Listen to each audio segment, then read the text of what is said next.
Merci beaucoup. Billy Bo, il dit nandi dum ko chanson Knave o Snape GMP Sentinel. Jogi chanson goto yime hen Billy Bo et tout ça.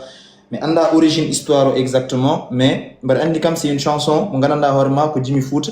A fami kadi ko jimol kalawol hala yid menda sa fami ko jimol kadi kalawol hala welnade ko hala kadi aussi par exemple welnude menda sa fami. Donc quand j'écrivais la chanson, arayam par exemple or une phrase que naturellement, je me disais par exemple, nimbim par exemple, nimbimi halanma ko jimi sa wadi mekki geno yobma siftorde do ndewmi andinimi ko jeymi darata ko gite boydo habe labdo bernde so duyima jabe njaaje jambaru jabani dadi komi jom golowole komi jom badi. Après donc la transition par exemple, je me disais il faut que ce soit quelque chose mo ganana vraiment qui est dans l'esprit de martaba ko mimami ko genre halde horam mais halde yimbe aussi.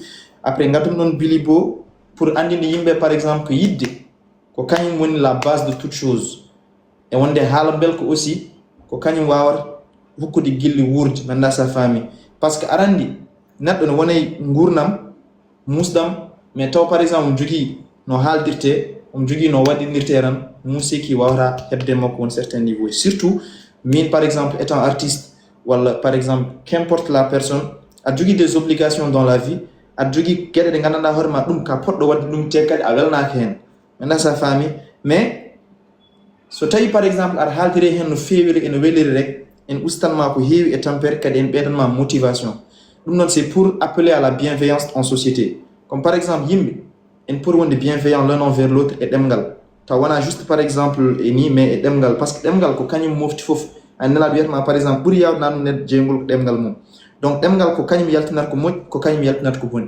Donc, la bienveillance. Donc, j'appelle juste à la bienveillance. Hala belka ne ɓeydo korse gilli. Donc, ko welnata ko ɓeytata korse gilli ko rutintuma aussi koye Billy Bo. Ganduɗa waɗima ko jimol kalawol gilli quoi, menda sa famille. Après, par rapport et tournée européenne, et tournée pour yo diaspora, c'est pas pour que la diaspora. Mais pour la diaspora, c'est vrai parce que public amen nantoon, il y a des gens qui nous écoutent, ça y est, liste amen Spotify, nous écoute par exemple la France, elle figure parmi le top 3, la Guinée par exemple, en top 1 gars par exemple, on est très écouté là-bas. Donc si on va là-bas, c'est pour rencontrer ceux qui nous écoutent et avoir l'occasion aussi de rencontrer d'autres personnes.